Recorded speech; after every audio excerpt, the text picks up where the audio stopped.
bertatap muka pada diklat penulisan artikel ilmiah hari kedua.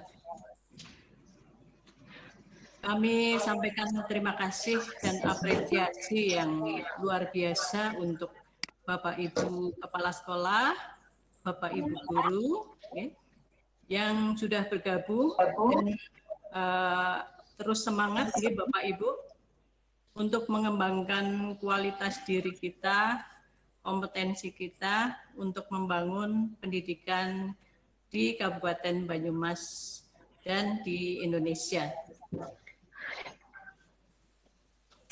Alhamdulillah untuk pemateri kita yang pertama yaitu Bu Lina Rifda atau Mbak Lina ya. Sepertinya lebih cocok dengan panggilan Mbak ya Mbak. Monggo. Apa aja boleh Bu. Karena memang dari segi usia masih timur masih muda tetapi untuk prestasinya tidak kita ragukan lagi. Dari beliau-beliau ini nanti kita akan mencari berbagai pengetahuan ataupun keterampilan untuk menulis sampai dengan kita mengirim atau submit di jurnal tertentu. Apa saja yang menjadi kendala dari artikel-artikel kita mungkin yang sudah pernah kita tulis, tips apa yang mempermudah kita untuk mengirimkan atau mensubmit ke jurnal ilmiah. Tentunya kemarin sudah disinggung sedikit untuk hari kedua ini nanti kita akan tahu lebih banyak tentang seluk-beluk artikel ilmiah sampai dipublish jurnal. Baiklah Bapak Ibu, untuk pemateri kita Mbak Lina Rifda, kami beri kesempatan yang pertama. Monggo Mbak Lina. Matur nuwun Bu. Bu Hinang ya. Baik, Assalamualaikum warahmatullahi wabarakatuh. Waalaikumsalam warahmatullahi wabarakatuh. Selamat pagi Bapak Ibu semua. Semoga masih semangat Hari kedua harus tetap semangat. Selamat Hari Kartini juga bagi ibu-ibu semua, ibu-ibu hebat di sini. Semoga karyanya yang ditunggu-tunggu oleh bangsa ini selalu nanti terpancar dan juga menghasilkan karya-karya hebat untuk kemajuan bangsa ini. Selamat datang Mbak Aldila. Halo Bu Lina. Aslinya Bu Lina dari ibu kotanya Bu Kartini sih ya, jadinya dari Mayong Bu. Mayong Jepara. Jepara ya. Oh iya. Bu Lina. Jauh ya? Jauh Bu. Tapi senang kalau mudik jadi lama. Iya. Baik Bapak Ibu, hari ini saya melanjutkan pemaparan yang kemarin. Hari ini materinya adalah mengenai metode penelitian. Metode penelitian yang dibahas pagi hari ini adalah bagaimana cara menyajikan metode penelitian di dalam suatu artikel yang mau disubmit di suatu jurnal. Jadi tentunya Bapak Ibu sudah membuat juga dalam penelitiannya itu adalah metode. Nah, tapi bagaimana sih caranya ketika kita mau menyajikan dalam suatu format artikel? Nah, sudah terlihat nggak Bapak Ibu untuk PPT-nya? Sampun. Ya ini saya nanti akan menyinggung beberapa hal kaitannya dengan penelitian yang umum maupun penelitian yang sudah dilakukan Bapak Ibu, misalnya PTK. Dan kemarin mungkin ada pertanyaan tentang best practice dan lainnya. Mungkin nanti bisa diskusi, ya. Karena mungkin Bapak Ibu sebenarnya lebih mengetahui, ya, apa yang dilaksanakan di sekolah ketika penelitian seperti itu. Baik, langsung saja saya mulai. Nah, kalau metode yang biasanya diminta untuk disajikan di artikel itu meliputi yang pertama adalah rancangan penelitian, kemudian populasi dan sampel atau sasaran penelitian, kemudian teknik pengumpulan data dan pengembangan instrumen, serta teknik analisis data. Nah, ini apa ya, sub-sub yang secara umum biasanya diminta disajikan di dalam suatu artikel. Nah, ketika penelitian Bapak Ibu kan tentunya sudah ada bab metodenya, nanti tinggal memindahkan saja sesuai dengan template dari subbab metode yang diminta oleh artikel tersebut. Namun biasanya secara umum saya amati di jurnal-jurnal itu dan template beberapa jurnal itu secara garis besarnya itu memuat keempat sub topik ini. Ada rancangan, populasi, teknik pengumpulan data, dan pengembangan instrumen, serta teknik analisis data. Nah, langsung saja untuk kita bahas satu persatu, nggih. Ini tentang penelitian tindakan kelas maupun penelitian kualitatif. Saya mau singgung dulu sebelum masuk ke rancangan. Jadi, di dalam penyajian di bab 3 kan kalau yang pertama ini Bapak Ibu yang 4 tadi yang ada rancangan, kemudian ada populasi sampel, ada teknik pengumpulan, serta nomor 4 itu biasanya yang paling mudah menyusun itu adalah orang yang melakukan penelitiannya dengan cara kuantitatif.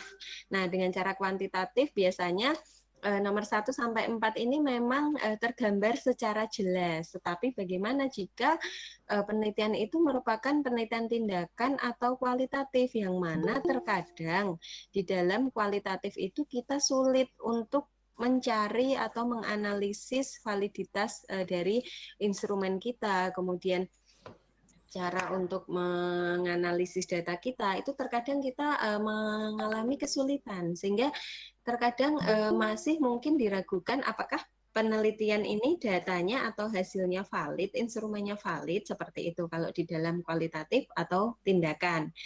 Nggih, mboten Bapak Ibu, kemarin pas melakukan penelitian terutama untuk tindakan, apa sih yang dilakukan Bapak Ibu untuk menguji instrumennya? Diuji nggak atau langsung dipakai saja? Sebelumnya melibatkan tim ahli idealnya. Betul. Bapak Ibu yang sudah menyusun kemarin melibatkan tim ahli juga? Melibatkan sedikit. Karena banyak melibatkan. Iya, melibatkan saat paparan, kemudian melibatkan juga teman sebaya gitu.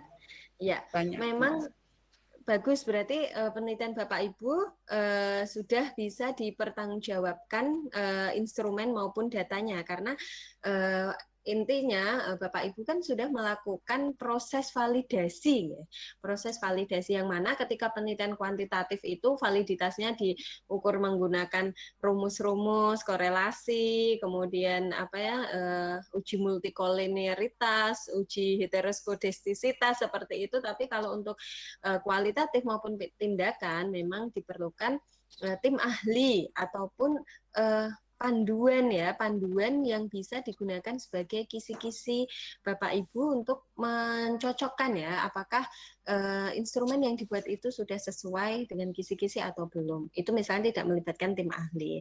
Berarti kualitas penelitian Bapak Ibu ini udah bagus berarti ya, karena sudah melibatkan tim ahli seperti itu.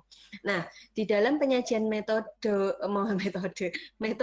ya, di dalam penyajian metode penelitian kualitatif atau tindakan itu perlu ditambahkan cerita mengenai kehadiran peneliti, subjek penelitian, informan yang ikut membantu beserta cara menggali data, lokasi, dan lama penelitian, serta uraian mengenai pengecekan keabsahan hasil penelitian. Jadi yang dilakukan Bapak Ibu tadi melibatkan tim ahli, kemudian apa itu namanya, meminta mereka melihat, mengoreksi, memvalidasi, itu diceritakan di dalam metode penelitian kualitatif atau penelitian tindakan kelas. Itu yang membedakan dengan penelitian kuantitatif. Selanjutnya, saya mulai memasuki yang saya sajikan di yang pertama tadi. Ini kalau memang apa itu namanya, biasanya sih lebih memang kalau yang di metode itu terkadang Bapak Ibu itu bingung membedakan antara pendekatan dengan jenis atau metode penelitian. Nah, di dalam penyajian metode itu yang pertama, kalimat pertama dalam penyajian metode itu biasanya pendekatan penelitian yang digunakan dalam penelitian ini adalah pendekatan kuantitatif atau kualitatif. Nah, itu disebutkan terlebih dahulu. Biasanya kan Bapak Ibu langsung penelitian ini merupakan penelitian tindakan kelas, seperti itu ya. Nah, tanpa membedakan itu pendekatan atau metode, seperti itu ya. Nah, maka supaya rinci dan runut seperti itu, dimulai dengan menyebutkan pendekatannya apa dulu, kuantitatif atau kualitatif. Nah, saya tadi malam membaca-baca lagi itu kalau PTK masuk di mana seperti itu ya. Ada yang memasukkan juga ke kualitatif. Jadi kualitatif dengan metode penelitian tindakan kelas seperti itu. Tapi ini ada juga yang kok di penelitian ternyata setelah saya runut kemudian menemukan sumber lain itu, jadi tergantung tujuannya ataupun proses ketika Bapak Ibu mengolah datanya, apakah menggunakan teknik secara kuanti atau kuali seperti itu. Nah, nanti baru Bapak Ibu memutuskan kalau memang prosesnya menggunakan kuanti itu bisa masuk di kuanti berarti nggak, kalau kualitatif berarti bisa memasukkannya ke dalam pendekatannya yang kualitatif seperti itu. Nah, kemudian jenis atau metode penelitian. Nah, biasanya setelah menyebutkan pendekatan dalam penelitian ini adalah pendekatan kuantitatif dengan jenis penelitian atau metode penelitian. Kalau kuantitatif kan banyak ya, ada survei, ada deskriptif, ada eksperimen, korelasi, dan lain sebagainya. Kalau kualitatif disebut itu termasuk apa? Etnografika, studi kasuskah, atau fenomenologi, dan seterusnya. Tergantung memang jenis atau metode penelitian yang digunakan Bapak Ibu. Nah, kalimatnya urut ya, dari pendekatan, baru jenis atau metode disebutkan.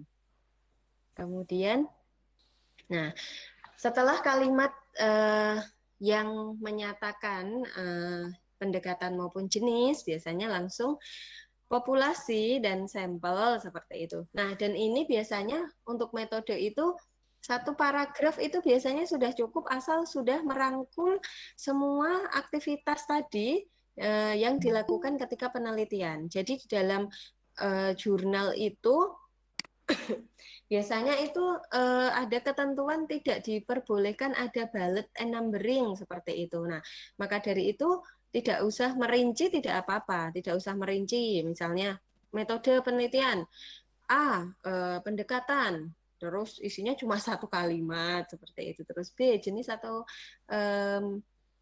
metodenya penelitian. Nah, kemudian dijelaskan per sub itu tidak perlu Bapak Ibu, langsung aja di dalam satu paragraf. Kemudian populasi dan sampel ini biasanya kalau di dalam penelitian kualitatif itu jarang sekali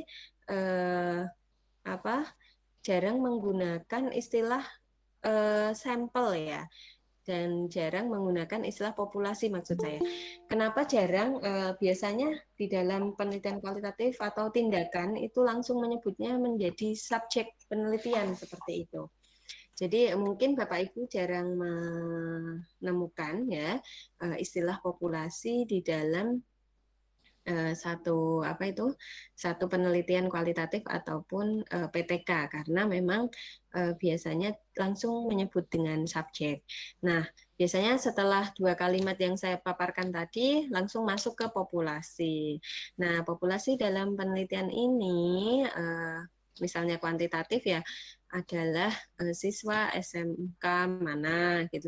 Biasanya kan populasi satu ya, satu keseluruhan yang diamati, kemudian diambil sampel setelah itu. Nah, biasanya kalau untuk kuantitatif biasanya sampel dalam penelitian ini diambil atau ditarik menggunakan rumus entah itu Slovin ataupun dengan proporsi sampel ya. Biasanya kan ada dari misalnya menurut Ari Kunto itu misalnya jumlah ketika populasinya itu di bawah 1.000, maka ditarik 2% dari total populasi, maka sampel ditarik 2% dari populasi, seperti itu ya.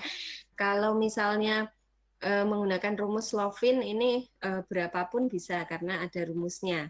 Nah, kalau ada pendapat lagi misalnya yang kuantitatif itu ketika populasinya di bawah 100 atau sampai 100 ya, itu maka populasi dijadikan semua menjadi sampel seperti itu. Nah, itu nanti diceritakan bagaimana proses Bapak Ibu menentukan sampel atau subjek penelitiannya. Apakah dengan random sampling ataupun purposive atau banyak ya teknik-teknik ya dalam pengambilan sampel. Nah, di dalam penelitian kualitatif juga diceritakan bagaimana teknik pengambilannya. Biasanya memang kalau PTK maupun kualitatif itu menggunakan purposive sampling. Tetapi kalau kualitatif nanti ada lagi berkembang purposive itu menjadi snowball sampling ya. Snowball sampling itu artinya biasanya subjek atau orang yang menjadi kunci penelitian biasanya itu 1 atau 2. Tetapi karena si peneliti merasa belum menemukan jawaban dari apa yang ingin dia gali, maka sampelnya atau subjeknya berkembang, semakin berkembang sesuai dengan kebutuhan dia sampai dia merasa jawaban penelitiannya itu sudah terjawab seperti itu. Sampai pertanyaan penelitiannya itu sudah sampai terjawab. Nah, jadi kalau snowball ini kan seperti bola salju ya, jadi semakin lama menggelinding itu semakin besar seperti itu. Itu ciri dari penelitian kualitatif. Oke, misalnya sudah ada yang ingin bertanya, silahkan ya Bapak Ibu bisa chat di di kolom chat ya, atau misalnya menyela nggak apa-apa. Maksudnya ketika saya menjelaskan terus mau tanya juga tidak masalah, ya seperti itu. Kemudian selanjutnya apa yang harus disajikan lagi setelah populasi dan sampel itu menceritakan teknik pengambilan datanya. Apakah menggunakan wawancara, observasi, dokumentasi, ataupun dengan angket. Nah, apakah boleh misalnya saya melakukan penelitian lebih dari satu teknik? Boleh sekali ya, karena tujuan penelitian itu ya sampai menemukan jawaban apa yang kita cari. Misalnya dengan wawancara belum terjawab, silahkan menggunakan observasi, dokumentasi, bisa juga dengan menggunakan angket ya. Kemudian selanjutnya,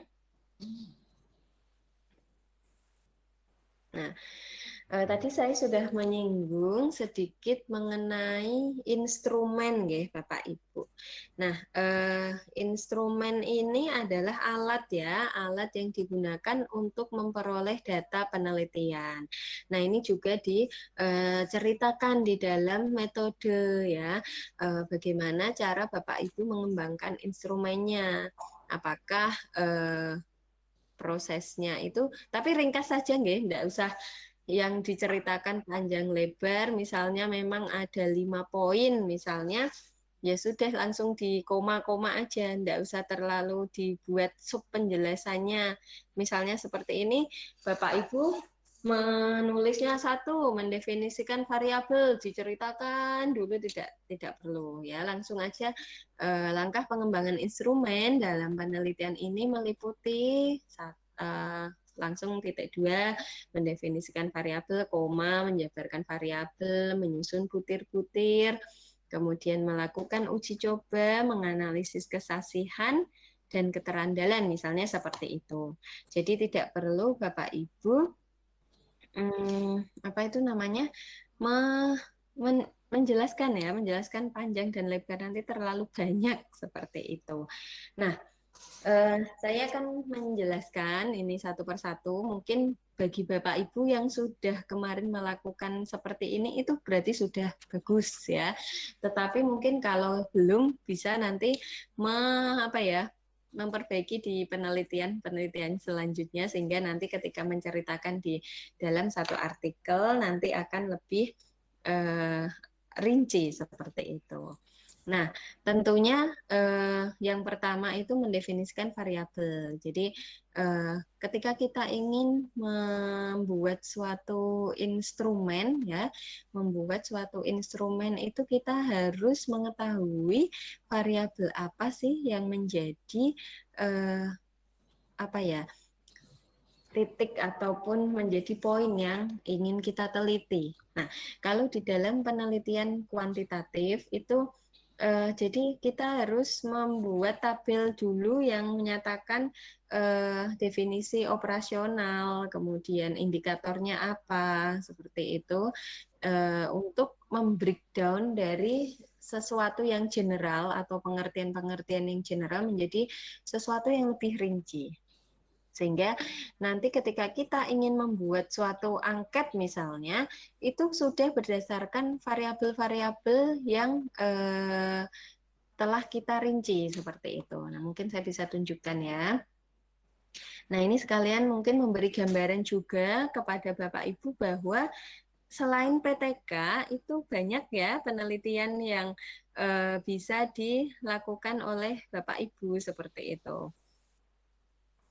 Sebentar, saya tunjukkan dulu yang saya maksud tadi ya, cerita saya tadi.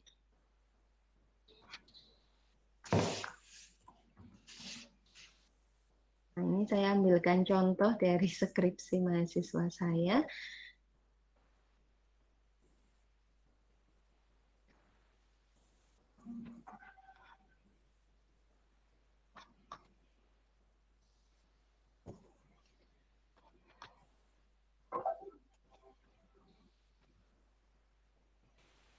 Nah, ini contoh penelitian mahasiswa saya dengan judul Pengaruh Pembelajaran Sistem Daring, Motivasi Belajar dan Fasilitas Belajar terhadap Kemandirian Belajar Peserta Didik di Masa Pandemi. Nah, itu gambaran penelitian dengan metode kuantitatif yang menurut saya itu sederhana dan sebenarnya Bapak Ibu itu bisa melakukan selain PTK. Jadi saya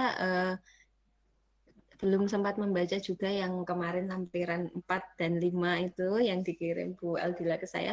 Apakah penelitian Bapak Ibu itu harus entah itu PTK atau best practice atau boleh yang lain, tetapi misalnya boleh yang lain, penelitian seperti ini menurut saya itu mudah juga dilakukan dan dengan waktu yang istilahnya juga tidak terlalu lama karena Bapak Ibu dekat dengan subjek penelitiannya seperti itu.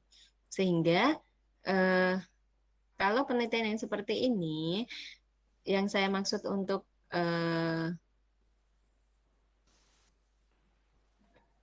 melihat lagi variabelnya itu sehingga menjadi sesuatu yang lebih khusus dan kita mudah untuk ketika nanti menyusun ke dalam suatu angket itu ini. Bentar. Di bab 3. Nah, jadi misalnya tadi variabelnya adalah kemandirian belajar dan pembelajaran sistem daring. Y-nya itu adalah Y-nya kemandirian ya di sini. X1-nya pembelajaran sistem daring. Nah, maka kita tinggal membreakdown ini teorinya itu mengemukakan apa seperti itu. Kemudian kita membahasakan atau menulis kembali dengan apa yang sudah kita pahami. Nah, kemudian dari pengertian ini dicari indikator dari pengertian kemandirian itu apa saja. Nah, ini nanti indikator-indikator ini yang nantinya menjadi poin-poin pernyataan di dalam suatu angket. Nah, memang mungkin ya Bapak Ibu, repotnya itu di pengujian kalau penelitian kuantitatif ya. Penelitian kuantitatif itu kan pengujiannya ada macam-macam ya. Nah, itu mungkin yang selama ini dirasa agak sulit ya, merepotkan ya Bapak Ibu kalau harus menghitung di SPS. Analisis gitu. Nggih, kemudian harus membaca tabel-tabel lagi, apakah hipotesis diterima atau ditolak, seperti itu. Mungkin itu yang membuat Bapak Ibu lebih tertarik ke penelitian yang sifatnya itu deskriptif atau bercerita apa yang sudah dilakukan, seperti itu ya. Mbak Lina. Dalam? Nggih, Nun Sewu, ini ada pertanyaan. Nggih, nyelas bentar ini. Enggak apa-apa, Bu. Nggih, mumpung takut nanti lupa. Ini ada pertanyaan dari Bu Ida Farida. Apa perbedaan antara metode penelitian dengan metodologi penelitian? Nah, metode dan metodologi. Kalau metode itu cara ya, cara yang digunakan. Kalau metodologi itu ilmunya ya. Jadi kalau metode itu kan caranya ya, cara kita melakukan penelitian, kemudian cara kita tadi menentukan sampelnya, kemudian cara kita untuk mengambil datanya, cara kita menganalisis data, seperti itu.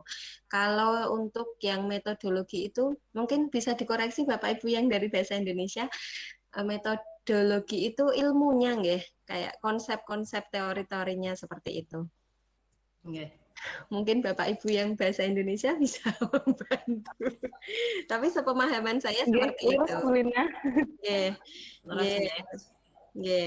Jadi metode, cara ya, cara bagaimana sih kita mengambil sampel, bagaimana sih kita menganalisis data kita, seperti itu. Mengaten, Bu Hina? Okay. Bu Ida sudah puas ya dengan jawabannya? Ya, untuk sementara saya mencoba, sepertinya sih hampir sama, cuma kadang-kadang begini. Ada beberapa teman, ya waktu saya pas mengajukan sebuah PTK begitu agak dikerucutkan gitu ya. Ya memang kalau tadi dikatakan metode itu jalan, cara begitu yang ditempuh begitu, guys. Tapi ada juga yang mengatakan bahwa metodologi itu lebih di atas jalan yang ditempuh atau gimana gitu ya. Saya waktu itu juga, sehingga yang semula saya memakai cara model metode penelitian, tetapi harus diganti dengan metodologi. Gampangan saya supaya biar diterima oleh orang lain begitulah. Ini saya jadi sampai sekarang harus ketemu lagi dengan Bu Lina ini yang mengatakan metode penelitian. Sementara saya yang dilakukan oleh saya pernah metodologi penelitian begitu. Jadi ini apakah hal ini menjadi sesuatu yang sangat urgen sekali atau tidak begitu, karena sepertinya waktu saya menyampaikan tentang materi ini, artinya hasil penelitian saya sempat dibantai-bantai begitu Bu, begitu. Jadi saya agak ragu juga ini, karena memang sepertinya ini menjadi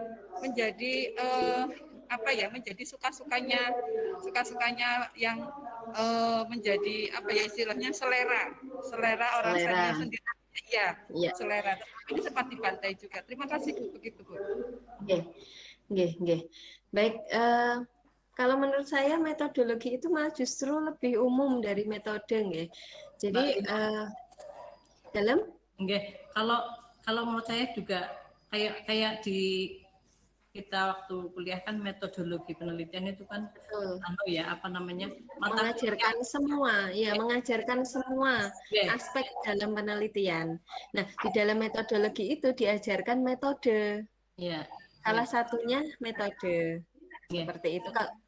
Kalau asal katanya juga yang namanya logi kan asal dari kata logos nggih, ilmu nggih. Nggih. Kalau di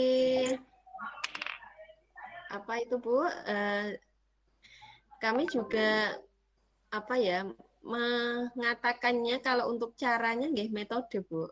Kalau metodologi itu dia lebih umum gitu. Jadi di dalam metodologi itu kita justru diajarkan penelitian dari mulai bagaimana mencari masalah, menentukan pendekatannya, sampai dengan tadi metodenya, metode dari bagaimana cara kita menentukan sampel populasi dan sebagainya, teknik-teknik yang kita gunakan untuk menganalisis data, menguji validitas dan sebagainya, seperti itu Bu. Dan kami pun di sini nggih untuk skripsi itu bab 3-nya bunyinya juga metode bukan metodologi.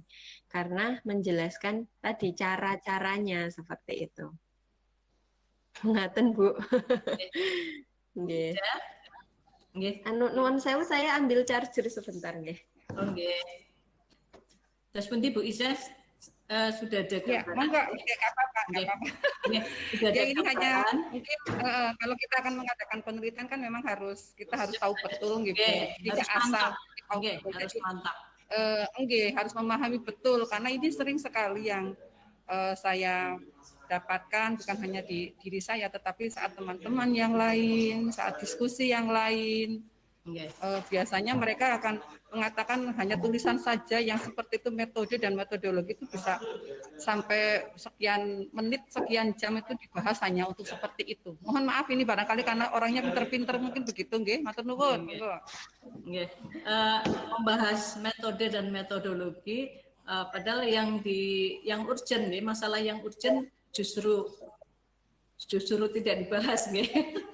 Sebenarnya isinya sama nanti tentang settingnya, tentang isinya sama sebenarnya dari semua yang saya sajikan waktu itu ya sebenarnya isinya sama tentang masalah pakai mulai dari setting setting untuk penelitiannya bagaimana gitu sudah ada semua nanti pakai siklus. Kalau kita model kayak di PTK kan ada siklus setting penelitian, kemudian nanti ada tempat penelitian, subjek, waktu, kan hanya sama lah sebenarnya. Ini hanya kata yang dipakai ya, apakah itu metode atau metodologi. Kalau saya pribadi Bapak Ibu, saya prefer metode kalau untuk penjelasan di dalam cara. Tapi kalau kita belajar penelitian secara keseluruhan, konsepnya seperti apa itu metodologi. Nggih. Untuk dilanjut Mbak Lina. Baik, siap. Mungkin sebelum saya lanjutkan ada yang mau sharing lagi Bapak Ibu terkait metode PTK ataupun best practice yang sudah dilakukan. Bagaimana, apakah kira-kira dengan apa yang saya rinci tadi, metode di artikel itu harus memuat rancangan, kemudian ada teknik pengambilan populasi sampel, analisis data, itu apakah nanti kira-kira kesulitan atau tidak dalam memindahkan ke artikel atau tidak? Monggo. Bu Lina. Dalam? Ya, mungkin sharing saja ya. Dulu saya kan waktu S1-nya Pendidikan Bahasa Sastra Indonesia, jadi waktu ada mata kuliah ini yang penulisan karya ilmiah atau apa itu memang sangat diperhatikan Diperhatikan ya. penulisannya. Ya. Iya. Jadi mengapa dalam penelitian itu menggunakan istilah metode bukan metodologi itu berkaitan dengan ketepatan istilah mungkin ya. Jadi kalau metode penelitian itu kan isinya sesuai penjelasan Bu Lina itu cara atau metode yang digunakan saat meneliti atau melakukan penelitian itu. Tapi kalau metodologi penelitian itu ya seperti penjelasan Bu Lina tadi, isinya banyak metode-metode apa saja yang bisa digunakan untuk melakukan penelitian secara umum. Jadi lebih banyak metodenya, hanya penjelasan secara umum gitu. Tapi kalau metode itu khusus. Terima kasih Bu. Matur nuwun Bu Intan sudah membantu untuk dari sisi bahasa Indonesia ya, yang pastinya di dalam pendidikan bahasa Indonesia ya Bu ya, dulu jurusannya, prodinya. Bu Intan, mungkin sudah itu. Nah, mungkin sastra apa ya tadi katanya? Bahasa dan sastra itu tentunya diajari kata per kata, mengapa kata yang dipilih ini, apakah sesuai KBBI atau bagaimana, itu pasti sudah diajarkan seperti itu. Nah, baik Bapak Ibu, mungkin ada yang ingin bercerita dulu ini, saya panggil ya. Mbak Lina, sebentar. Ini tadi di penjelasan dengan tadi ada metode penelitian untuk kualitatif dan kuantitatif ya. Ini untuk penelitian tindakan. Ini masuknya ke kuantitatif, benar ya? Jadi tergantung Bu, ternyata tergantung, bisa masuk kuanti, bisa masuk kuali. Oh begitu. Ya tergantung ketika menganalisis hasilnya itu dia menggunakan teknik apa? Apakah dia murni bercerita, mendeskripsikan saja, tidak ada misalnya tadi uji validitasnya, bukan hanya ya, melibatkan tim dan sebagainya, tanpa ada uji-uji untuk validitas menggunakan korelasi produk momen seperti itu masuknya kuali Bu. Tetapi ketika dia cara penyajian data dan uji validitas dan sebagainya untuk instrumen itu menggunakan kuanti, itu bisa masuk ke kuanti. Jadi memang banyak Bu, banyak pendapat ya, tapi saya baca-baca tadi malam, saya juga penasaran ya, tapi itu saya tulis di kuanti karena sebenarnya itu ingin saya merge cell untuk tabelnya, tapi karena buatnya tadi malam agak buru-buru, malah tadi subuh bikin PPT-nya, jadi belum saya merge gitu. Jadi bisa masuk ke keduanya Bu, ternyata kalau saya baca tergantung dengan cara penyajian di pembahasannya seperti itu. Berarti kata kuncinya di itu ya, Mbak Lina ya? Di bagaimana dia mengolah hasilnya. Mengolah hasilnya ya. Iya, karena untuk PTK itu kan sebenarnya ya penelitian tindakan ya, kita melakukan sebenarnya tujuannya memberi perlakuan kan ya Bu. Cuma tidak kalau eksperimen kan, kenapa beda dengan eksperimen kan, kalau PTK itu hanya untuk satu kelas itu, tidak ada kelas perbandingan ataupun kelas kontrol dan kelas uji seperti itu. Tetapi kalau PTK kan hanya di kelas itu. Oleh karena itu, Bapak Ibu, saya juga baca tadi malam itu bahwa reliabilitas atau tingkat keajekan dari hasil penelitian ini itu masih agak kurang untuk PTK. Karena yang dimaksud reliable atau reliabilitas itu kan ketika entah itu instrumen atau hasil penelitiannya itu bisa diterapkan di semua objek dengan kriteria yang sama. Hanya untuk PTK ini bisa saja ketika diterapkan di beda kelas saja. Misalnya Pak Ibu melakukan penelitian ini di kelas 7A misalnya. Kemudian ternyata ketika di kelas 7B belum tentu cocok juga hasilnya. Nah, oleh karena itu reliabilitas dari PTK itu memang kalau saya baca-baca itu masih rendah, agak rendah karena tadi tidak bisa diterapkan secara general hasilnya. Begitu. Artinya spesifik ya, spesifik terhadap sangat suatu spesifik. ya, terhadap suatu mungkin terhadap suatu masalah, satu subjek. Enggak, subjek ya. Sangat spesifik terhadap subjek tertentu, jadi tidak bisa digeneralkan. Jadi kalau misalnya penelitian-penelitian yang dengan judul pengaruh motivasi belajar apa itu kan terkadang diterapkan juga atau ditiru ya oleh mahasiswa-mahasiswa ataupun Bapak Ibu yang misalnya penelitian itu adalah di Makassar misalnya, tetapi itu juga hasilnya sama, dia berpengaruh juga ketika diterapkan di Jawa misalnya. Tetapi untuk PTK ini memang sangat spesifik di dalam satu subjek tertentu sesuai dengan karakteristik subjek itu gitu. Jadi, mungkin untuk ketika mencari penelitian pendahuluan ataupun penelitian yang dijadikan acuan untuk PTK ini, belum tentu juga hasilnya nanti akan sama seperti itu. Jadi, hipotesis yang sudah dibuat berdasarkan teori dan juga penelitian acuan atau penelitian terdahulu yang sama itu belum tentu menghasilkan hasil yang sama kalau di PTK, karena tadi ada kekhususan sendiri terhadap subjek-subjek penelitian ataupun kelas-kelas yang kita teliti seperti itu. Dan itu sebenarnya apakah ketika kita sudah menghipotesiskan hasil, apakah itu boleh tidak terjawab? Artinya apakah itu boleh penelitian itu berbeda dengan hasil yang kita hadapi? Boleh Bapak Ibu. Jadi mungkin dulu ketika skripsi kan Bapak Ibu itu takut kalau hasil ujinya itu tidak berpengaruh signifikan. Mungkin ya, masih ingat mungkin ya Bapak Ibu ya. Iya. Karena ketika menghipotesiskan ternyata ada satu hipotesis yang mungkin kok hipotesisnya ini ternyata saya sudah menulis hipotesisnya adalah media pembelajaran berpengaruh terhadap prestasi. Kok hasilnya ternyata setelah penelitian saya uji kenapa nggak berpengaruh ya? Itu kan kita takutnya luar biasa ya. Aduh, jangan-jangan disuruh ngulang ya nanti ya, itu hipotesis saya ada yang nggak terjawab satu gitu.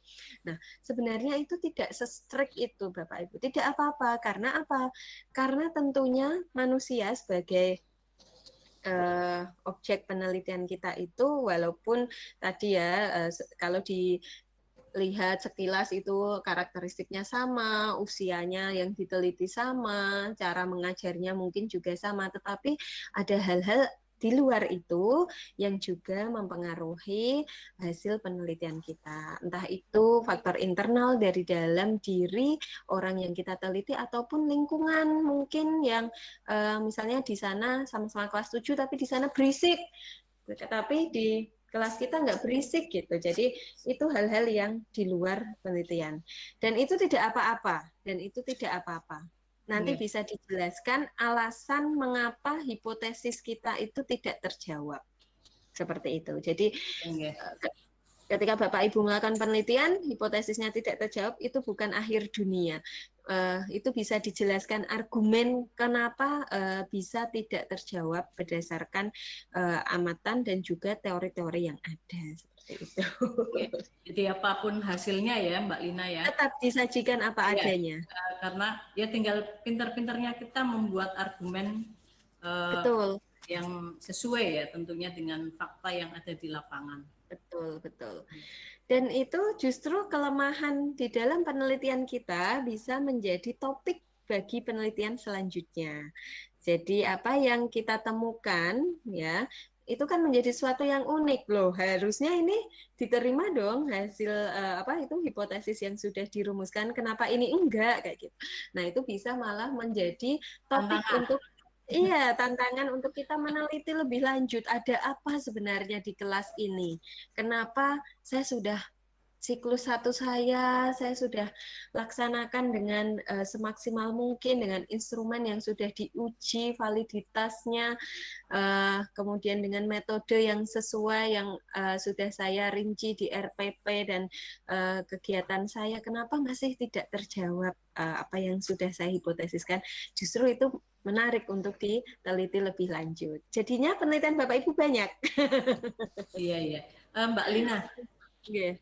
berarti seperti untuk PTK ya, PTK itu kan sebenarnya penelitian tindakan. Kita menghadapi suatu permasalahan di kelas, kemudian dari masalah, ya kita berusaha menggunakan mungkin menggunakan model pembelajaran tertentu untuk istilahnya untuk menyelesaikan atau untuk mengentaskan permasalahan yang kita hadapi di kelas. Betul. Apabila misalkan dalam penelitian yang kita lakukan seperti tadi disampaikan Mbak Lina, ternyata pada kesimpulannya ataupun pada hasil akhirnya ternyata yang kita upayakan, yang kita harapkan itu tidak sesuai dengan harapan. Nah itu bagaimana Mbak Lina? Karena untuk PTK ya, karena untuk PTK itu kan bersiklus-siklus sebenarnya ya Bu, sampai hasilnya itu sesuai dengan yang kita harapkan sebenarnya. Cuma kalau mengingat kita kan sebagai peneliti juga punya keterbatasan ya, waktu, tenaga, dan lain-lain lah. Kita ada yang namanya keterbatasan di dalam kita melakukan penelitian. Ketika siklus 1 kita tidak sesuai, kita masih bisa berlanjut ke siklus 2. Karena masih ada waktu misalnya seperti itu, tidak terbentur dengan UTS lah, ulangan lah, apalah dan sebagainya yang merupakan keterbatasan itu tadi, kita masih bisa lanjut dengan kita mengoreksi atau meninjau lagi yang salah yang mana sih ini, kenapa ini masih belum terjawab ya. Nah itu ada kesempatan ya, sebelum benar-benar kita give up atau menyerah dengan hasil yang ya udahlah, udah 3 siklus ini masih nggak berhasil, akhirnya ya boleh menyala. Oke, untuk yang barusan itu saya pernah menyampaikan seperti itu ke waktu itulah ada acara gitu. Saya menanyakan seperti itu, tapi kata yang istilahnya narasumber saya itu katanya nggak boleh seperti itu Mbak, katanya harus sesuai rencana karena kita kan membuat PTK kan ada perencanaan nah di perencanaan di sana kan sudah disebutkan berapa siklus yang akan kita laksanakan. Nah itu kalau misalkan sudah sesuai dengan tujuan kita 2 siklus kemudian tidak berhasil, itu tidak boleh langsung dilanjutkan, namun harus diselesaikan dulu, kemudian disimpulannya itu disampaikan bahwa ternyata penelitian ini kurang berhasil dan apa misalkan seperti itu, sehingga nanti di saran-sarannya itu mungkin disampaikan di saran-sarannya bisa disampaikan bahwa sebaiknya penelitian ini tidak ditiru, misalkan seperti itu, tidak dicontoh. Namun bisa juga disimpulannya disampaikan akan dicoba untuk tahap selanjutnya. Itu, Mbak. Iya, menjadi tantangan ya, betul. Ya, tadi terima kasih Bu Bu Ririn ya, panggilannya Bu Ririn ya. Jadi betul tadi saya mengatakan ada keterbatasan yang tadi misalnya waktu ya. Nah, saya menjawab yang pertama dulu sebelum menindaklanjuti yang disampaikan Bu Ririn. Jadi tadi Bu, ketika siklus 1 kita belum berhasil, kan kita ada kesempatan ya untuk meninjau kembali apa sih yang salah di dalam pelaksanaan kegiatan saya yang sudah saya, tentunya kita sebelum menuju ke siklus 1 kan sudah mempersiapkan instrumen, kemudian RPP yang sesuai dengan kegiatan penelitian kita, kemudian apapun yang menjadi kebutuhan dalam penelitian kita kan sudah disiapkan. Nah, ketika itu siklus 1 tidak berhasil, tentunya kita akan tinjau kembali. Oh, ternyata saya itu kemarin ketika mungkin ada part atau bagian yang memang belum saya lakukan. Nah, itu diperbaikilah di siklus 2. Nah, tentunya mungkin kalau berlanjut ke siklus-siklus lagi tadi itu udah waktunya ndak ada, tenaga Bapak Ibu juga sudah tidak ada lagi ya tadi seperti yang disampaikan Bu Ririn, sudah close, tutup penelitian itu. Sampaikan hasilnya apa adanya dan argumen kenapa sampai tidak terjawab seperti itu. Nah, betul tadi, justru dari penelitian tersebut akan menjadi tantangan ataupun PR bagi kita untuk melakukan penelitian selanjutnya dengan kenapa sih jadi penasaran ya? Ini kenapa ya tidak? Apakah metodenya sebaiknya jangan ini gitu? Ataupun mungkin waktunya yang salah ya, di waktu yang salah. Berarti banyak hal ya, Lina, banyak hal. Okay. Mbak Lina, dari situ berarti kita bisa mengambil sedikit benang merah ya bahwa penelitian itu ya penelitian yang kita lakukan atau PTK yang kita lakukan itu tidak harus sesuai dengan harapan ya hasilnya ya. Idealnya nggih Bu, ideal. Kita bicara ideal dulu. Kita bicara ideal itu kan berarti harusnya, idealnya sesuai harapan karena kita sudah melalui telaah teori, melihat penelitian-penelitian selanjutnya, kekurangan dari penelitian selanjutnya. Tetapi terkadang ya in fact seperti itu ataupun secara kenyataannya tadi ada hal-hal yang di luar kontrol kita. Atau kalau di dalam bahasa penelitian ada variabel-variabel yang tidak kita kontrol atau di luar kontrol kita ikut mempengaruhi penelitian tersebut. Nah, itu yang mengganggu ataupun menyebabkan penelitian kita itu menjadi tidak terjawab. Nah, bagaimana? Harusnya kan kita sebagai manusia bisa memikirkan ya hal-hal yang tidak bisa kita kontrol itu yang nantinya akan mengganggu. Iya, kita bisa meminimalisir hal tersebut. Tetapi tadi ada mungkin satu waktu yang dimana hal itu memang tidak bisa kita kontrol, benar-benar tidak bisa kita kontrol sehingga hasil penelitiannya menjadi hipotesisnya tidak terjawab seperti itu Bu. Jadi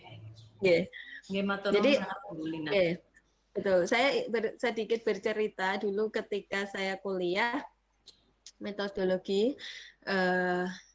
Dosen saya itu selalu mengatakan untuk menyemangati ya dulu biar kita semangat mengerjakan tugas akhir, tidak hilang-hilangan, semedinya tidak terlalu lama seperti itu, selalu disemangati. Ya kalian ketika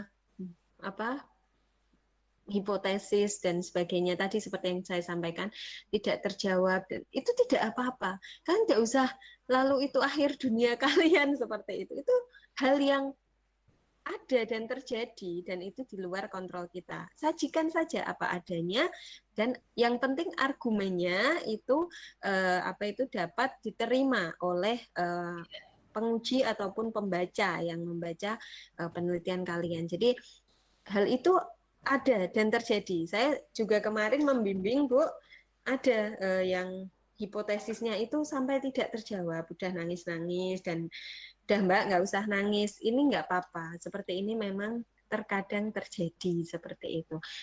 Ini PR-nya jenengan harus mencari argumen berdasarkan teori. Berarti kan teorinya harus yang berbeda dengan yang kemarin, yang menjelaskan kenapa penelitian jenengan tidak terjawab hipotesis, salah satu hipotesisnya seperti itu.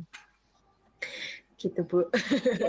Terima kasih Bapak Ibu, ini tadi penjelasan yang luar biasa dari Mbak Lina. Ini untuk masukan kita, Bapak Ibu. Jadi terkadang kita secara umum memang berasumsi bahwa penelitian itu harus model yang kita terapkan ataupun metode yang kita terapkan ke penelitian kita itu harus membuahkan hasil yang positif. Artinya ini apa namanya, kadang malah di luar ini Mbak Lina, kadang di luar apa ya, jadi peningkatannya itu luar biasa sekali gitu loh. Di luar ekspektasi ya Bu. Iya. Iya. Padahal yang sebenarnya kita menyajikan data apa adanya. Betul. Dan itulah fakta yang terjadi, ya. Betul. Okay. Itu akan lebih baik Bapak Ibu daripada kita merubah data penelitian kita. Okay. Itu memanipulasi. Nah, apa itu contoh-contoh yang kurang bagus itu ketika kita pakem, hasil kita harus positif, harus berpengaruh, hasilnya harus menjawab, dan kita misalnya sampai mengubah data-data kita yang mungkin semula jawaban responden itu A diubah menjadi B, dan itu yang tidak boleh. Itu yang haram, haram hukumnya. Aduh, ada Bu Ida. Saya takut hilang haram. Karena itu berbohong ya, artinya apa yang kita lakukan dan yang kita sajikan artinya itu berbeda, seperti itu yang tidak boleh. Ya, terima kasih Mbak Lina. Monggo dilanjut lagi. Siap. Jadi seperti itu Bapak Ibu. Ini tadi kita menjabarkan variabel ya. Tadi sudah saya perlihatkan contoh-contoh menjabarkan suatu variabel, kemudian menyusun butir, melakukan uji coba ya. Uji coba itu kalau Bapak Ibu kemarin sebelum instrumennya atau alat evaluasinya digunakan itu diuji coba atau tadi maaf, atau di validasinya dengan tim atau diuji coba juga ketika membuat PTK. Diuji coba dulu enggak Bapak Ibu? Misalnya untuk soalnya, mungkin soal post-testnya. Biasanya uji coba Mbak, uji coba. Uji coba. Nah, justru dari itu kan kita melihat bagaimana kemajuan belajar itu sendiri. Uji coba dulu kan, kemajuan belajar siswanya. Bukan pretest Mbak Lina. Maksudnya misalnya kan kita ada soal pretest ataupun post-test yang digunakan ketika penelitian. Apakah itu diuji coba dulu di kelas yang lain mungkin, atau diuji coba di kelas itu enggak apa-apa sebenarnya. Jadi kita diuji coba dulu. Iya. Kalau saya justru malah kita tahunya kita ada masalah kan karena dari uji coba, dari kita pembelajaran gitu. Dari pembelajaran, kemudian kok seperti ini, nah kita maka menguji coba lagi, kemudian jika ditemukan faktor X itu baru kita kemudian mengadakan tindakan kelas itu sendiri Mbak Lina, begitu. Jadi instrumen ini justru alat untuk menemukan permasalahan ya? Iya, seperti itu. Mbak Lina, kalau saya kok enggak. Kalau yang namanya soal yang digunakan untuk pretest ataupun post-test itu kan murni ya, artinya jangan diketahui orang dulu ya. Iya, supaya data yang kita peroleh itu benar-benar nyata gitu. Iya, benar-benar. Tidak ada. Nah, itu sependapat, tapi ternyata Bu Hina yang soalnya saya lagi share screen ini jadi tidak melihat yang wajahnya. Itu ternyata Bu ada teori yang ketika kita menguji validitas isi atau konstruk ya, validitas isi kita, validitas isi bukan validitas konstruk, itu yang membangun. Kita bisa menguji validitas apa yang sudah kita buat itu dengan mengujikan bisa ke orang lain ataupun di di objek kita itu, tapi dengan ada jeda waktu. Jadi boleh sebenarnya ketika kita sebelum menyajikan di uji cobanya ke sampel kita ya, dan itu dilakukan lebih dari satu kali, tapi dengan adanya jangka waktu yang lumayan lama gitu, sehingga menghindari apa ya, si anak itu mengingat soal-soal itu dan sebagainya.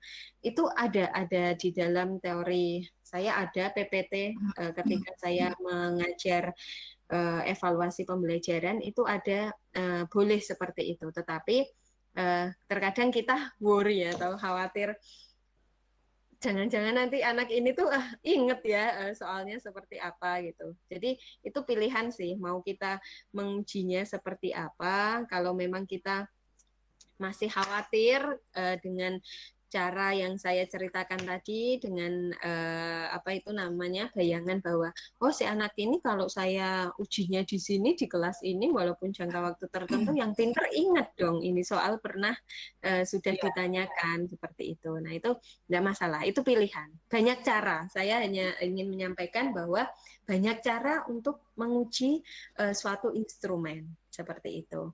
Itu ya Bapak Ibu. Ini ada masukan dari Bu Anis Septiani, Mbak Lina. Iya, setahu saya instrumen pretest dan posttest idealnya diuji cobakan dulu. Tapi kenyataannya jarang dilakukan. Nah, ini yang tahu Bapak Ibu lah ya. Ini yang tahu Bapak Ibu. Mbak Lina, kalau saya istilahnya sebelum kita melakukan PTK itu kan sebenarnya kita sudah memilah-milih ya, artinya kita sudah mengetahui informasi beberapa kelas. Nah, mungkin dari nilai ataupun dari keaktifan, dari banyak hal ya tentang permasalahan yang ada di kelas yang kita ajar. Nah, dari informasi tersebut yang membuat kita menentukan kira-kira kelas mana yang butuh perlakuan ya Bu. Ya, butuh perlakuan dan paling tepat untuk kita ambil sebagai subjek pada PTK kita gitu. Ya itu sih pendapat saya. Ya. Oleh karena itu kenapa PTK ini kan cocok dengan Bapak Ibu, karena Bapak Ibu yang tahu kondisi kelas itu, ya kan? Nah ini yang dimaksud Bu Anis Septiani itu seperti ini. Jadi instrumen yang akan kita gunakan itu harus diuji validitasnya dulu. Misalnya soal-soal pretest ataupun posttest. Nah, cara mengujinya ketika kita ingin memperoleh data itu kan tentunya harus di try out-kan ya, atau diuji cobakan terlebih dahulu. Ini contohnya tuh soal ujian nasional ya Bapak Ibu. Kan di dalam ujian nasional itu soal yang disajikan itu saya yakin itu sudah diukur dan dihitung, diuji tingkat validitasnya. Bisa melalui tryout 1, tryout 2, tryout 3 dan sebagainya sampai pada tahap analisis butir soal juga mungkin ditinjau. Mana sih yang kalau misalnya saya sajikan soal ini, jangan-jangan nomor ini semuanya tidak bisa menjawab karena terlalu susah. Dilihat tingkat kesulitan, apakah itu soal itu tingkatnya susah, sedang ataupun terlalu mudah seperti itu saya yakin untuk soal yang ujian nasional itu sudah ada proses seperti itu. Nah, kita bicara ideal lagi.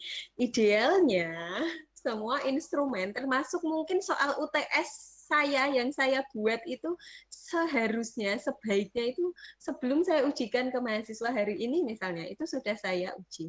Tapi memang kita jarang melakukan. Nah, tetapi Bapak Ibu, idealnya kalau yang digunakan untuk penelitian itu memang sudah diujikan atau diuji validitasnya dulu seperti itu.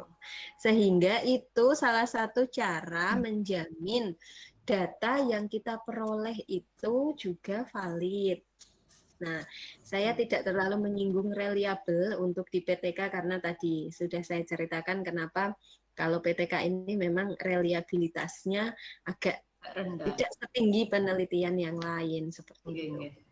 Okay. Nah, tadi uji cobanya itu bisa yang seperti saya ceritakan, bisa di kelas lain ataupun di kelas itu tetapi ada jangka waktu tertentu apa itu namanya sehingga kita bisa melihat apakah siswa itu apa ya, kan kita harus menguji validitas dalam arti kalau soal nggih itu apakah sesuai dengan yang kita ajarkan apa tidak, seperti itu. Apakah sesuai dengan kisi-kisi kita ataupun dengan mungkin indikator atau kompetensi-kompetensi yang harus dicapai. Nah, itu yang dinamakan soal yang valid. Ya, valid itu tepat. Kalau biasanya saya mengajar evaluasi sih saya menjelaskan jadi idealnya guru itu biar gampang sih kalian menguasai cara menghitung korelasi produk momen dengan menggunakan SPSS, biar cepat saya bilang gitu. Supaya apa tadi? Supaya soal yang kita buat itu memang sudah dinyatakan valid seperti itu. Begitu Bu Hena. Ya, kalau untuk soal kalau untuk soal yang namanya valid itu kan bisa dikategorikan soal ini mudah, soal ini sedang ya, ataupun mungkin sukar ya. Jadi mungkin tinggal Bapak Ibu guru memilih soal-soal yang berapa persen yang mudah, berapa persen yang sedang gitu ya. Ya, monggo dilanjut. Baik. Itu mungkin Bapak Ibu juga sudah sering ya melakukan analisis butir soal ya, misalnya soal-soal ABC gitu kan tahu ya nomor berapa aja sih yang bisa dijawab, nomor berapa aja yang semua siswa bahkan bisa menjawab, biasanya nomor 1. Mbak Lina karena, ini ada yang raise hand, Bu Saptari Dharma, monggo Bu Saptari. Bu Saptari. Sepertinya kok tidak asing ya dengan Bu Saptari ya? Tidak ya? asing, familiar. Monggo Bu. Jadi kok. Terima kasih.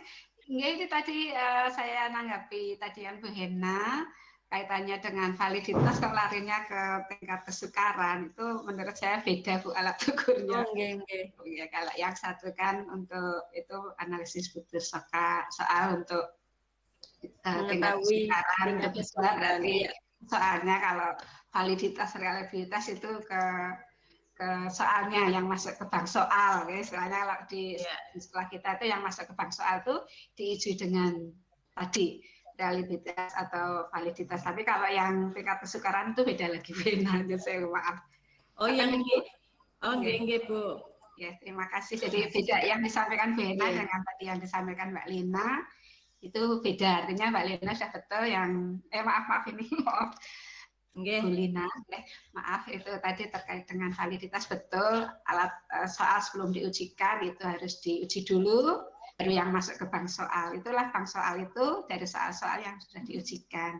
Saya tidak berpendapat tentang dilakukan atau tidak kayak ini teorinya. Kemudian yang tadi terkait dengan Bu Hena itu bukan menjawab yang pertanyaan Bu Lina karena yang disampaikan Bu Hena itu mengenai tingkat kesukaran. Demikian, mohon maaf saya salah. Terima kasih. Artinya soal-soal yang valid, soal-soal yang valid itu nanti diuji lagi, diklasifikasikan lagi menjadi soal-soal yang mudah, yang mungkin sedang ataupun yang sukar, Bu Saptari. Artinya ada seperti itu. Ada pengujian lagi untuk soal-soal tersebut dikategorikan yang mana beda alat ukurnya, beda ini Bu Hena. Boleh jadi satu soal diperlakukan 2 itu harusnya, tapi beda wadah ya Bu. Terima kasih. Beda alat ukur. Bu Aldila bisa menjelaskan atau Bu Lina menjelaskan lebih lanjut, monggo. Terima kasih. Ya, jadi sebenarnya uji coba itu kan kenapa soal itu harus diketahui ya validitas dan reliabilitasnya tadi kan untuk menjamin bahwa data penelitian kita itu karena instrumennya sudah valid ya, dan reliable, maka akan menjamin data yang diperoleh itu valid. Nah, caranya bagaimana sih? Nah, caranya tadi melalui uji coba sebelum instrumen itu digunakan. Nah, dari uji coba itu kita dapat mengetahui validitas dan juga bisa juga digunakan untuk mengetahui tadi tingkat-tingkat kesukaran soal. Kan dari hasil uji coba itu selain kita dapat mengetahui, oh ternyata nomor 1 ini saya belum sesuai ya dengan materi yang saya ujikan. Berarti kan itu belum dikatakan valid karena tadi saya cerita bahwa salah satu cara untuk menguji validitas itu dengan membandingkan dengan kisi-kisi yang sudah kita miliki seperti itu. Nah, tadi betul dikatakan Bu Saptari dan mungkin maksud Bu Hena juga betul bahwa setelah kita mengetahui valid atau tidak, kita bisa juga melihat bagaimana sih tingkatan soal yang akan saya pakai ini, apakah susah semua, apakah ada yang, apakah sudah betul saya sajikan dari yang mudah, yang sedang, yang susah, atau justru mudah semua. Nah, itu apa fungsi atau manfaat dari kita menguji coba instrumen kita sebelum kita gunakan, seperti itu, Bu. Oke. Mungkin saya lanjutkan dulu nggih karena waktunya tinggal sebentar. Nanti sudah ada Mbak Aldila, nanti saya dimarahin. Saking asiknya ini. Nggih, ini asik sekali nggih karena kita sama-sama pendidik nggih Bu. Kita mengalami bagaimana sih kita itu membuat soal, kemudian kita harus memikirkan penyajiannya, kemudian metode-metode apa yang harus kita gunakan ketika mengajar gitu kan, asik ya sebenarnya. Oke, saya langsung aja ke sini. Jadi tadi kembali lagi ke cerita metode yang dituangkan dalam satu artikel ya, kita harus runut ya, dan kita sampai di jenis instrumen penelitian. Jadi ini juga diceritakan Bapak Ibu, ada satu kalimat statement yang menyatakan bahwa instrumen yang digunakan dalam penelitian ini adalah angket ataupun tes, misalnya soal tes, kemudian ataupun apa itu kita wawancara atau observasi, sebutkan saja apa yang memang sudah kita lakukan ya. Kita ketika mengambil data itu menggunakan apa itu juga diceritakan.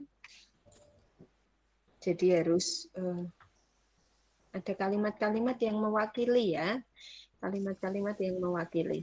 Kemudian, nah ini biasanya yang Bapak Ibu mungkin memindahkan ya. Jadi seperti yang diceritakan Bu Aldila kemarin, paper atau artikel itu kan ada batas maksimal ya, batas maksimal dan minimal yang diperbolehkan untuk apa itu namanya dilampirkan.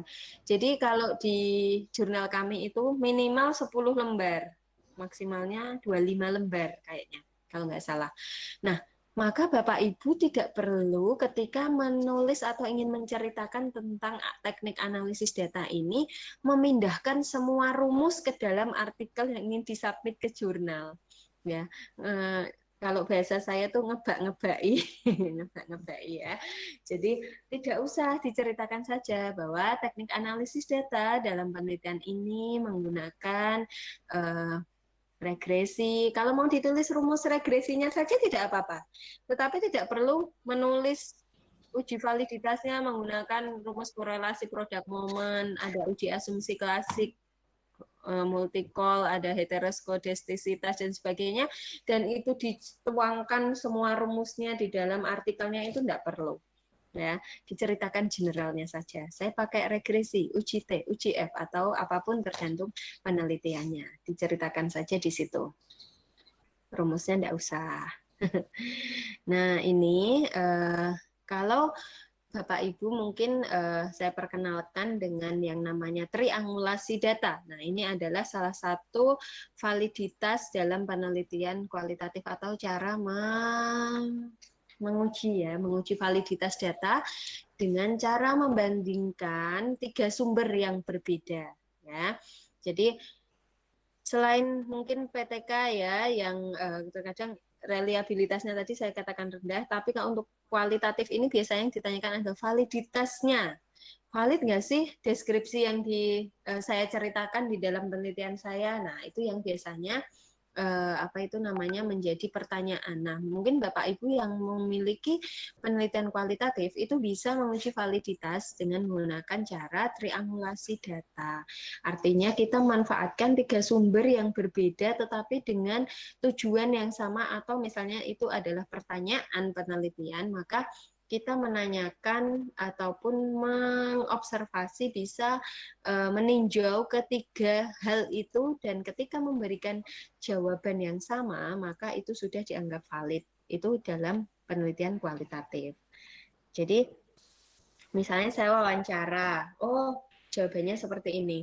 Ketika saya melihat atau menggunakan teknik dokumentasi, ternyata jawabannya data yang saya peroleh itu tidak jauh dari hasil wawancara saya. Kemudian ketika saya observasi atau yang saya amati, ternyata tidak jauh beda dengan jawaban wawancara dan juga data yang saya temukan ketika observasi. Nah, itu yang dinamakan triangulasi. Kita membandingkan data-data kita melalui 3 sumber. Namanya triangulasi. Jadi 3 sumber data yang berbeda tapi untuk pertanyaan penelitian yang sama. Nah, ini validitas dan reliabilitas data dalam penelitian tindakan ya ini. Jadi dalam penelitian tindakan itu ada lembaga ya yang mungkin menghendaki validitas dan reliabilitasnya ini ditulis, tapi ada juga yang tidak. Makanya memang penelitian tindakan ini kan suatu yang menarik dan unik dan menjadi banyak perbincangan karena antara yang satu dengan yang lain terkadang itu berbeda. Nah, validitas data yang dapat dilakukan atau dapat dipenuhi dalam penelitian tindakan itu adalah validitas demokratik, hasil, proses, katalitik, dan validitas dialogis ya. Jadi ini macam-macam validitas menurut Madya ya di dalam penelitian tindakan. Ini bukunya udah 2006 ya. Sudah tidak 10 tahun, tapi tidak apa-apa kalau dia memberikan informasi. Tapi mungkin yang up to date ini lebih baik seperti itu. Ataupun bisa dengan triangulasi untuk reliabilitasnya. Jadi tadi karakteristik tindakan ini terkadang ketika kita analisis datanya menggunakan penjabaran atau deskripsi, ini kan jatuhnya seperti penelitian kualitatif memang. Jadi bisa juga menggunakan triangulasi. Nah, ini proses analisis data dalam penelitian kualitatif, ada reduksi data, sajian, dan verifikasi, serta penarikan kesimpulan. Bapak Ibu, kalau kita mendeskripsikan hasil penelitian, itu nggak ada habisnya Bapak Ibu. Walaupun kita sudah membatasi, kalau penelitian ini adalah penelitian kualitatif yang kita itu bercerita, itu seolah-olah tuh kita ingin menceritakan semuanya. Nah, oleh karena itu, di dalam analisis data penelitian kualitatif dan juga mungkin proses ini dilakukan Bapak Ibu ketika menceritakan hasil penelitian PTK-nya. Nah, itu Bapak Ibu kan melakukan reduksi data ataupun mengurangi yang sebenarnya itu bisa dikurangi tanpa mengurangi esensi dari penelitian kita. Nah, itu yang susah. Jadi saya S1-nya itu penelitiannya kuantitatif, S2-nya itu kualitatif. Dan ketika saya itu orang yang senang bercerita, maka itu seolah-olah ingin saya ceritakan semuanya. Nah, itu yang terkadang itu menjadi kendala kita dalam menganalisis data penelitian kualitatif. Nah, maka dari itu, selain membuat batasan-batasan sesuai dengan tujuan penelitian kita harus membuat kalimat-kalimat yang efektif dalam menceritakan apa yang ingin kita ceritakan dari hasil penelitian kita. Nah, setelah direduksi, baru disajikan. Nah, setelah disajikan, baru kita verifikasi. Verifikasi ini bisa ke orang lain ya, yang mengetahui penelitian kita, atau mungkin tim ahli tadi untuk memverifikasi. penelitian kita dan baru kita tarik kesimpulan. Mungkin Bapak Ibu juga mengalami proses ini ya di dalam penelitian tindakan kelas, bahwa pertama itu menceritakan, kemudian dibaca lagi ternyata, oh ini melenceng ini, saya del, kurangi sana sini ya. Kemudian baru disajikan, diverifikasi, baru disimpulkan. Nah ini tadi saya ceritakan bahwa analisis data dalam penelitian tindakan itu bisa secara kuantitatif ataupun kualitatif ya. Nah, mungkin kalau analisis deskriptif kuantitatifnya itu di dalam PTK itu misalnya untuk menganalisis data prestasi belajar ya. Kemudian untuk kualitatifnya digunakan untuk menjelaskan proses pembelajaran yang terjadi. Boleh nggak menggunakan keduanya? Boleh. Ya, silahkan. Ya, silahkan. Karena ketika kita ingin mungkin tadi ya melibatkan hal-hal yang bersifat hitungan, rumus-rumus di dalam PTK, itu kan juga sebenarnya untuk menguji misalnya soal dan sebagainya, tidak melalui tim ahli gitu, saya bisa SPSS kok, oh saya ini aja misalnya, saya hitung pakai SPSS, validitasnya itu kan menggunakan cara kuantitatif, itu tidak apa-apa dan hasilnya disajikan dengan cara menceritakan deskriptif sekali ataupun menggambarkan dengan kata-kata sekali, itu juga tidak masalah. Nah ini slide terakhir dari apa itu namanya penelitian paparan saya hari ini. Jadi langsung saja ini saya sajikan contoh di dalam penulisan metode dalam artikel. Jadi biasanya dibuat satu paragraf seperti ini. Tapi Bapak Ibu ada juga yang menulis hanya 2 kalimat. Nah itu biasanya yang harus dikembalikan ataupun dikembalikan dengan revisi ya. Jadi kan kalau kita di sistem di jurnal kita itu ada langsung diterima, ada pilihannya. Ada pilihannya. Reviewer itu bisa memilih ketika telah mengoreksi artikel seseorang, itu reviewer bisa langsung ngeklik apakah diterima, reject atau ditolak, atau diterima dengan revisi. Nah, kebanyakan itu memang diterima dengan revisi. Nah, di bab metode, wah ada yang parah sekali nih Bapak Ibu. Hanya 2 kalimat, dia hanya bilang atau menceritakan penelitian ini misalnya adalah penelitian tindakan kelas yang dilakukan dengan subjek di kelas 7A misalnya. Kemudian satu lagi misalnya teknik analisis data yang digunakan apa gitu.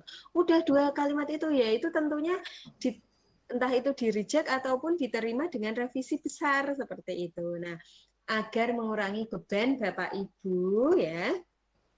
Karena seperti yang saya ceritakan kemarin, kalau kita itu sudah menerima pengembalian dari reviewer, terkadang itu kita melihat komen-komennya tuh down dulu loh. Nah, bagaimana kita supaya tidak terlalu banyak komentar dari reviewer, buatlah sebaik mungkin dulu, selengkap mungkin. Ya, selengkap mungkin berdasarkan template yang sudah ada sehingga nantinya tidak banyak masukan atau sampai di reject atau ditolak oleh jurnal tersebut. Nah, ini cara penyajiannya saya ambilkan dari contoh penyajian di satu artikel. Jadi jenis penelitian ini adalah penelitian eksperimen, di mana populasinya siapa, sampelnya siapa, tekniknya apa, kemudian datanya di apa itu namanya, dipilih di kelas mana. Nah ini kan lumayan ya, lumayan lengkap.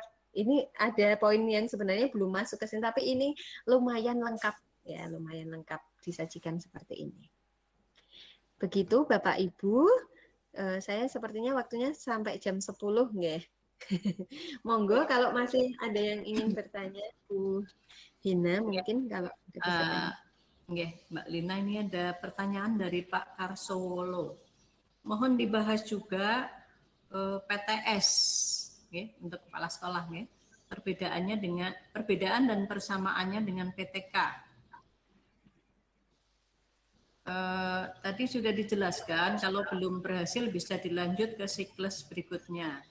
dengan mencari beberapa kelemahan dan kekurangan. Nah, sampai berapa siklus ini bisa dilakukan? Ada batasannya atau tidak? Ya. Baik, untuk PTS dan PTK mungkin untuk sesi-sesi berikutnya ya. Biar kita diundang lagi ya Mbak Aldila. Ya, dengan senang hati Mbak Lina, Mbak Ayu. Jadi senang sekali. Jadi mohon maaf Bapak, saya jujur saja untuk PTS juga belum mempelajari secara mendalam. Jadi nanti mungkin di sesi-sesi berikutnya saya cari-cari sumbernya dulu dan akan ada pembahasan mengenai metode jenis atau metode penelitian PTS begitu. Dan kalau untuk pertanyaan yang selanjutnya itu tadi kalau Bu Ririn tadi menjelaskan bahwa kalau sudah 2 apapun yang terjadi udah close seperti itu. Dan bukan 2 Mbak Lina. 2 siklus ya. Bisa sampai 3. Oh, bisa sampai 3. Kalau 2 itu minimal. Minimal 2 ya. Sesuai rencana Mbak Rina. Sesuai rencana. Oh ya. Jadi disampaikan di perencanaan. Sesuai yang sudah direncanakan ya. Minimal 2 ya Bu ya. Minimal 2. Minimal 2. Minimal 2 dan tapi tergantung juga tadi dengan keterbatasan kita atau keterbatasan peneliti. Kalau tadi sudah direncanakan misalnya, direncanakan itu 2, ya berarti kalau perencanaannya 2, kira-kira bagaimana Bu Ririn? Bisa dilanjutkan lagi nggak ke 3 kalau direncanakannya hanya 2? Kelihatannya 2 saja ya? Iya, sesuai rencana. Jadi kalau di yang buku 4 kemarin minimal memang ketentuannya 2 nggih, 2 siklus minimal. Terus kalau maksimal artinya memang sesuai rencana begitu. Rencana iya, dan kemampuan peneliti ya. Tentunya kita kembali lagi bahwa kita penelitian itu memiliki banyak keterbatasan, sehingga tadi kita harus merencanakan juga mempertimbangkan keterbatasan yang kita miliki seperti itu. PTS itu kenapa? Kalau yang PTS itu penelitian tindakan sekolah ya mungkin pada prinsipnya konsepnya sama dengan penelitian tindakan kelas ya, karena ya berbedanya itu satunya cuma di kelas, yang satu lingkupnya sekolah. General misalnya, ya memberi perlakuan apa di sekolah, misalnya dengan paperless system atau misalnya dengan guru harus bagaimana sesuai dengan teori yang ada. Itu nanti ketika pertama kondisinya individu itu bagaimana, terus nanti siklus kedua mungkin ada kerja kelompok antar guru, itu nanti hasilnya lebih bagus atau tidak begitu, mungkin seperti itu. Konsepnya sama dengan penelitian tindakan kelas, cuman perlakuannya di sekolah begitu ya. Dibalik biasanya Bu Ayi. Jadi yang misalkan siklus 1 itu kelompok, kemudian siklus 2-nya yang individu. Ini seperti itu. Ya, nah ini Bu Ririn yang boleh berpendapat. Boleh Bu. Ini dua-duanya ini. Terima kasih.